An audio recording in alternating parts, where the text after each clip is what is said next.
ஆண்டவரும் இரட்சகருமாய் இருக்கிற இயேசு கிறிஸ்துவின் நாமத்தினாலே தினம் ஒரு தீர்க்க தரிசனம் என்கிற தேவனுடைய வார்த்தைக்கு உங்களை வரவேற்கிறோம்.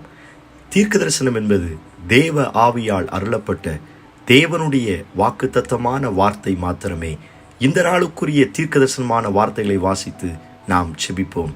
சங்கீதம் 8வது சங்கீதம் 2வது வசனத்தை நான் வாசிக்கிறேன். பகைஞனையும் பழிகாரனையும் அடக்கி போட தேவரீர் உம்முடைய சத்துருக்களின் நிமித்தம் குழந்தைகள் பாலகர் வாயினால் பலன் உண்டு பண்ணினீர். கர்த்தர் வார்த்தைகளை ஆசீர்வதித்து தருவாராக. இந்த நாளுக்கு தேவன் கொடுக்கிற தீர்க்க தரிசனமான வார்த்தை, பகைஞனையும் பழிகாரனையும் அடக்கி போடக்கூடிய பலனை நான் உண்டாக்குவேன் என்று இயேசு வாக்குத்தத்தம் பண்ணுகிறார். ஆமென். Praise the lord. அடக்கி போடக்கூடிய பலனை நான் உனக்கு தருவேன் என்று இயேசு வாக்குத்தத்தம் பண்ணுகிறார். இன்றைக்கும் என்னை சுற்றிலும், என்னுடைய வாழ்க்கையை சுற்றிலும் அநேக பகைஞர்களின் கூட்டம், பழிகாரர்களின் கூட்டம் என்னை மேற்கொள்ளும்படியாய், என்னை ஜெயிக்கும்படியாய், என்னை கீழே தள்ளிவிடும்படியாய் ஒரு கூட்ட ஜனம் எனக்கு விரோதமாய் எழும்பிக் கொண்டிருக்கிறது. தாவீது சொல்லுகிறான், என்னோடு அப்பம் புசித்திட்டவனே எனக்கு விரோதமாய் குதிங்காலை தூக்கினான் என்று. இன்றைக்கும் ஒரு கூட்ட ஜனம் என்னுடைய விழுகையை பார்த்து ரசிப்பதற்காக, என்னுடைய அழுகையை பார்த்து கொண்டாடுவதற்காக ஒரு சில பகைஞர்கள் கூட்டம் இன்றைக்கும் எனக்கு விரோதமாய் அவைகள் போராடி கொண்டிருக்கிறது. அப்படிப்பட்ட வல்லமைகளை அடக்கி போடக்கூடிய பலனை நான் உனக்கு தருவேன் என்று இயேசு வாக்குத்தத்தம் பண்ணுகிறார். இந்த வார்த்தை கேட்கிற உங்களுடைய வாழ்க்கைக்கு விரோதமாய் எந்த பகைஞன் எழும்பி வருகிறானோ, எந்த பழிகாரன் வல்லமைகள் எழும்பி வருகிறதோ, அந்த வல்லமைகளை அடக்கி போடக்கூடிய ஒரு புதிய பலனை நான் உண்டு பண்ணுவேன் என்று இயேசு வாக்குத்தத்தம் பண்ணுகிறார். நான் சொல்லுகிறேன், நீங்கள் சாதாரணமானவர்கள் அல்ல. கர்த்தர் உங்களுக்கு பலனை கொடுத்திருக்கிறார். இந்த பலன் சாதாரண பலன் அல்ல, கழுகுக்கு ஒப்பான பலன் என்று வேதத்தில் வாசிக்க முடியும். காண்டாமிருகத்துக்கு ஒத்த பலன் அவர்களிடத்தில் உண்டு என்று வேதத்தில் வாசிக்க முடியும். இந்த பலத்தை எல்லாம் கர்த்தர் எதற்காக எனக்கு தருகிறார் என்று சொன்னால், அவனுடைய கிரியைகளை அழித்து போடக்கூடிய வல்லமையை தான் ஆண்டவர் எனக்கு பலனாய் தருகிறார். நான் சொல்லுகிறேன், நீங்கள் சாதாரணமானவர்கள் அல்ல. உங்களுக்கு ஆண்டவர் கொடுத்திருக்கிற பலன் சாதாரணமானது அல்ல. உங்களுக்கு இயேசு கொடுத்திருக்கிற வல்லமைகள் சாதாரணமானது அல்ல. இந்த வல்லமைகளை ஆண்டவர் எதற்காய் கொடுத்திருக்கிறார் என்று சொன்னால், சில வல்லமைகளை அடக்கி போடும்படியாய் கர்த்தர் இந்த வல்லமையை கொடுத்திருக்கிறார். நான் சொல்லுகிறேன், எந்த வல்லமைகள் உங்களையும் உங்கள் குடும்பத்தையும் உங்களுடைய வாழ்க்கையும் ஆட்டி படைத்து கொண்டிருக்கிறதோ, எது ஆளுகை செய்து கொண்டிருக்கிறதோ, எந்த வல்லமைகள் உங்களுக்கு விரோதமாய், உங்கள் குடும்பத்துக்கு விரோதமாய் போராடி கொண்டிருக்கிறதோ, அந்த வல்லமைகளை அடக்கி போடக்கூடிய ஒரு பலனை நான் உண்டு பண்ணுவேன் என்று இயேசு வாக்குத்தத்தம் பண்ணுகிறார். இந்த வார்த்தையை கேட்கும் பொழுதே நீங்கள் செபிக்க ஆரம்பியுங்கள். நான் இந்த வார்த்தை விசுவாசத்தோடு உங்களுக்கு சொல்லுகிறேன். நீங்கள் செபிக்கும் பொழுதே தேவன் தம்முடைய வல்லமையை அடக்கி போடக்கூடிய ஒரு அதிகாரத்தின் வல்லமையை, ஒரு ஆளுகையின் பலனை ஆண்டவர் இன்றைக்கு உங்களுக்கு தந்து உங்களை பலப்படுத்துவாராக. நான் சொல்லுகிறேன், இந்த பலத்தோடு நீங்கள் எழும்ப ஆரம்பியுங்கள். இந்த வல்லமையோடு நீங்கள் எழும்ப ஆரம்பியுங்கள். எத்தனை பழிகாரர்கள் வந்தாலும், எத்தனை பகைஞர்கள் வந்தாலும், அவர்களை அடக்கி போடக்கூடிய, அவர்களை கீழே தள்ளக்கூடிய சில பலனை நான் உனக்கு தருவேன் என்று இயேசு வாக்குத்தத்தம் பண்ணுகிறார். எத்தனை பேர் பெற்றுக்கொள்வதற்கு ரெடியா இருக்கிறீங்க? பிரைஸ் காட், ஹல்லேலூயா. நம்ம நினைக்கலாம், என்கிட்ட என்ன பலன் இருக்குது? ஸ்தோத்திரம். என்கிட்ட என்ன பலன் இருக்குது? நான் சாதாரணமா இருக்கிறேனே. எரேமியா சொன்னா, நான் சிறு பிள்ளையா இருக்கிறேன், பேச அறியாய் சிறு பிள்ளையா இருக்கிறேன். ஆண்டவர் அவனை பார்த்து சொன்னாரு, நீ சிறு பிள்ளைன்னு சொல்லாத. மோசே ஆண்டவர் அழைக்கும் பொழுது மோசே சொன்னா, நான் திக்கு நாவும் மந்த நாவுமா இருக்கிறேன், எனக்கு பேச்சே வராது, நான் திக்குவாயா இருக்கிறேன். ஆண்டவர் சொன்னார், என் வார்த்தையை உன் வாயில வைப்பேன். கிதியோன் ஆண்டவர் அழைக்கும் பொழுது அவன் சொல்லுகிறான், எல்லா கோத்திரத்திலையும் ரொம்ப சின்ன கோத்திரம் என் கோத்திரம். சவுலை அழைக்கும் பொழுது அவன் அதே வார்த்தை, சின்ன கோத்திரம் நாங்க. நான் சொல்லுகிறேன், நீங்க யார் அப்படிங்கிறத நீங்க தீர்மானம் பண்ணாதீங்க. நீங்க எப்படிப்பட்டவர்கள் என்பதை பரலோகம் தீர்மானிக்கிறது. Praise God. நீங்க நினைக்கலாம், என்னால என்ன முடியும், என்னால என்ன சாதிக்க முடியும், என்னால என்ன ஜெயிக்க முடியும். ஆண்டவர் சொல்லுகிறார், பகைங்கனையும் பழிகாரர்களையும் அடக்கி போடக்கூடிய அதிகாரத்தை நான் உனக்கு தந்திருக்கிறேன். அந்த பலனை நான் உனக்கு தந்திருக்கிறேன். நான் சொல்லுகிறேன், நீங்கள் சாதாரணமானவர்கள் அல்ல, பகைங்கனை அழிக்கக்கூடிய பலனை பெற்றவர்கள். Praise God.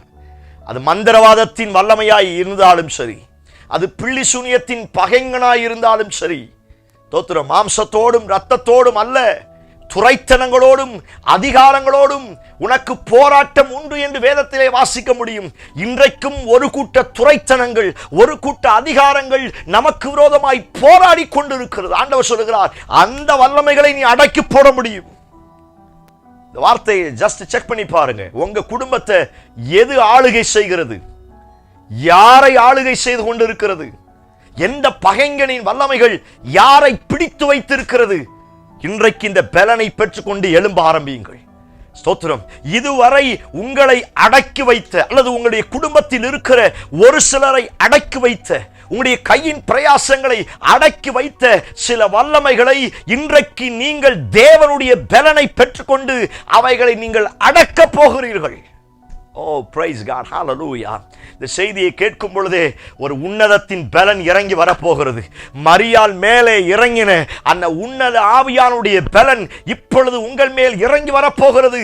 கர்த்தர் உன்னை பலப்படுத்த போகிறார். பிரைஸ் காட், ஹalleluya. கர்த்தர் உங்களை பலப்படுத்தினுடைய நோக்கமே அவனுக்கு பயந்து ஓடுவதற்காய் அல்ல, அவனை பார்த்து பின்வாங்கி ஓடுவதற்காய் அல்ல, அவனை அடக்க போறோம். ஓ பிரைஸ் காட். எத்தனை பேர் இந்த வார்த்தைக்கு ஆமென் சொல்றீங்க? இந்த வார்த்தையை கேட்கும் பொழுது நம்பிக்கையா சொல்ல ஆரம்பிங்க. நான் சொல்லுகிறேன், மந்திரவாதத்தை நீங்கள் அடக்க போகிறீர்கள், பிள்ளி சூனியத்தை நீங்கள் அடக்க போகிறீர்கள், விரோதமாய் எழும்புகிற சாபத்தை நீங்கள் அடக்க போகிறீர்கள். எத்தனை பாவத்தின் வல்லமைகள் மோதினாலும் நீங்கள் அதை அடக்க போகிறீர்கள். துரைத்தனங்கள், அதிகாரங்கள், வானமண்டலத்தின் பொல்லாத ஆவிகள், எத்தனை மனுஷீக துர் ஆலோசனைகள், எத்தனை துன்மார்க்கர்கள், எத்தனை பேர் உங்களுக்கு விரோதமாய் எழும்பினாலும் அத்துணை பேரையும் அடக்கி போடக்கூடிய ஒரு பலன கர்த்தர் இன்றைக்கு உங்களுக்கும் உங்கள் குடும்பத்திற்கும் உண்டு பண்ண போகிறார். ஓ பிரைஸ் காட், ஹalleluya. நான் சொல்லுகிறேன், அந்த பலன் இறங்கி வரப்போகிறது. நான் இப்படி உங்களுக்காய் செபிக்க போகிறேன். கழுகு கோப்பான பலன் இப்பொழுது இறங்கி வரப்போகிறது. காண்டாமிருகத்துக்கு ஒத்த பலனை கர்த்தர் உங்களுக்கு கொடுத்து உங்களை பலப்படுத்த போகிறார். நான் சொல்லுகிறேன், நீங்கள் ஒருவேளை பலவீனன் என்று நீங்க நினைக்கலாம், இவங்களை வச்சுத்தான் பலவான கர்த்தர் வெட்கப்படுத்த போகிறார். Praise God. நீங்க உங்களை நினைக்கலாம், நான் சாதாரணமானவன், என்கிட்ட என்ன இருக்குது? தோத்திரம். ஆண்டவர் சொன்ன அந்த வார்த்தை, குழந்தைகள் பாலகர் வாயினால் நான் அந்த பலனை வச்சிருக்கிறேன். நீங்க நினைக்கலாம், நான் குழந்தை, நான் இப்பதான் ஸ்டார்டிங்ல நான் ஜெபிக்க ஆரம்பிச்சிருக்கேன், எனக்கெல்லாம் என்ன தெரியும்? ஆண்டவர் சொல்லுகிறார், உன்னை வச்சுதான் நான் பெரியவர்களை கீழே தள்ள போறேன். ஒன்ன நீ குழந்தை குழந்தைன்னு சொல்றாங்களே, நீ சிறு பிள்ளை பாலகர்னு சொல்றாங்களே, ஒன்ன வச்சுத்தான், உன் அற்பமான ஜெபத்தை வச்சுத்தான், உன் அற்பமான விசுவாசத்தை வச்சுத்தான், உன் குழந்தைத்தனமான அந்த விசுவாசத்தையும் அந்த அபிஷேகத்தையும் அந்த ஜெபத்தையும் வச்சுத்தான் பெரிய பெரிய பகைங்கனை நான் தீர்த்து கட்ட போறேன், பெரிய பெரிய பழிகாரனை நான் அடக்கி போட போகிறேன். ஓ பிரைஸ் காட், ஹalleluya. இந்த வார்த்தையை கர்த்தர் டைரக்டா உங்களுக்கு தீர்க்க தரிசனமாய் சொல்லுகிறார். நீங்கள் குழந்தைகள் தான். நீங்கள் நானும் அவரால் ஸ்தோத்திரம் சொந்த இரத்தத்தால் கழுவப்பட்டு விலைக்கு வாங்கப்பட்ட அவருடைய சொந்த பிள்ளைகள் தான், குமாரர்கள் தான், பாலகர்கள் தான். ஸ்தோத்திரம். ஆனா அவன் நினைக்கிற மாதிரி பாலகன் நான் அல்ல, அவன் நினைக்கிற மாதிரி குழந்தை நான் அல்ல. இந்த குழந்தை அழுகிற குழந்தை அல்ல, இந்த குழந்தை அடக்கி போடுகிற குழந்தை. பிரைஸ் காட், ஹalleluya. இந்த குழந்தை பின்வாங்கி போகிற குழந்தை அல்ல. இந்த குழந்தை ஸ்தோத்திரம் 1000 பேர் வந்தாலும், வலது பக்கத்தில் 10000 பேர் வந்தாலும் அத்துணை வல்லமைகளை அடக்கி போடக்கூடிய ஒரு வல்லமை உள்ள குழந்தையாய் கர்த்தர் பயன்படுத்த போகிறார். எத்தனை பேர் இந்த பலனை நீங்க பெற்றுக்கொள்ள போறீங்க? நான் சொல்லுகிறேன், இந்த பலனை வச்சு யோர்தானை பிளக்க முடியும், இந்த பலனை வச்சு எரிகோ கோட்டையை ஒரு கல் இராதபடி, ஸ்தோத்திரம், அன்னைக்கு வேற ஒண்ணுமே செய்யல, நாவுகளை திறந்து கர்த்தர் உங்க நாவல் அந்த பலனை வச்சார். ஸ்தோத்திரம், கர்த்தரை உயர்த்தினார்கள், கர்த்தரை மகிமைப்படுத்தினார்கள். கர்த்தரை உயர்த்தி மகிமைப்படுத்த எரிகோ கோட்டை ஒரு கல் இராதபடி தரைமட்டமானது போல நான் சொல்லுகிறேன், அடக்கி போடக்கூடிய பலனை இன்றைக்கு உங்கள் குடும்பத்தின் மேல, உங்க வாழ்க்கையின் மேலே கர்த்தர் கொடுக்க போகிறார். இதுவரை உங்களையும் உங்கள் குடும்பத்தையும் உங்களுடைய வாழ்க்கையும் அடக்கி ஆண்ட எல்லா வல்லமைகளையும் அவருடைய பலத்தை பெற்றுக்கொண்டு நீங்கள் அடக்க போகிறீர்கள். எத்தனை பேர் ஜெபிப்பதற்கு ரெடியா இருக்கிறீங்க? நீங்க ஜெபிக்கும் பொழுதே அந்த காண்டா மிருகத்திற்கு ஒத்த பலன், மரியாள் மேல் இறங்கின அதே உன்னதமானவுடைய வல்லமை இப்பொழுது உங்கள் மேல் இறங்கி வரப்போகிறது. கண்களை மூடி என்னோடு ஜெபிக்க ஆரம்பியுங்கள். Praise God in Jesus name. இயேசுவின் நாமத்தினால அந்த உன்னத பலன் இறங்கி வருவதாக, அந்த உன்னதத்தின் பலன் இறங்கி வருவதாக. Yes Lord in Jesus name. இப்பொழுதே எல்லா தடைகளை உண்டு பண்ணுகிற வல்லமைகளும் என் ஜனங்களை விட்டு வெளியேறுவதாக. எஸ் லார்ட், ஹல்லேலூயா. எல்லா பகைஞனுடைய கிரியைகளை, எல்லா சத்துருவின் வல்லமைகளை அடக்கி போடக்கூடிய ஒரு உன்னதமானவருடைய பலன் என் ஜனத்தின் மேல் இறங்குவதாக என்று நான் ஜெபிக்கிறேன். அவர்களை அப்படியாய் நீ பலப்படுத்தினபடியினால் உமக்கு ஸ்தோத்திரம். இயேசு கிறிஸ்து மூலம் ஜெபிக்கிறோம். ஜெபம் கேளும் நல்ல பிதாவே. Amen, amen, amen. Praise the lord. நம்பிக்கையோடு இந்த நாளை துவங்குங்கள். நீங்க குழந்தைன்னு நினைக்காதீங்க, உங்க வாயில தான் அடக்கி போடக்கூடிய அதிகாரத்தை பலனை கர்த்தர் உண்டு பண்ணி வைத்திருக்கிறார். நம்பிக்கையோடு இந்த நாளை துவங்குங்கள். இந்த செய்தி உங்களுக்கு ஆசீர்வாதமாக இருக்கும் என்று சொன்னால் தயவு செய்து அநேகருக்கு ஷேர் பண்ணுங்க. அநேகர் இந்த பலனை பெற்றுக்கொள்ளட்டும். Amen. Praise the lord. God bless you.